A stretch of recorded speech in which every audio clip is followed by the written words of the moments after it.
Pinagsisira ng mga otoridad ang hindi bababa sa 1 million pesos na halaga ng mga nakumpiskang iligal na paputok sa Calabarzon. Nagbabalik sa report si Paul Hernandez.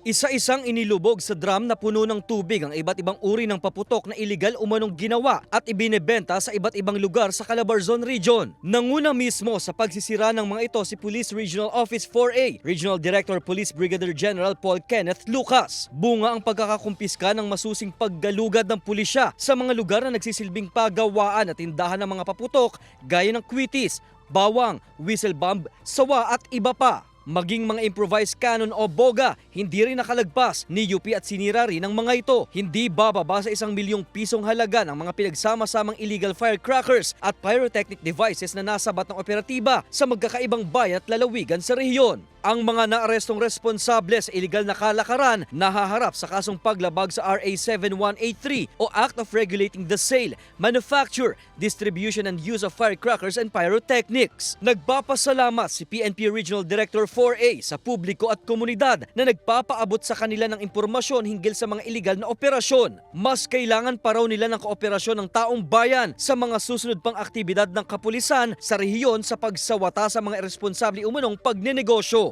Paul Hernandez, Balitang Southern Tagalog.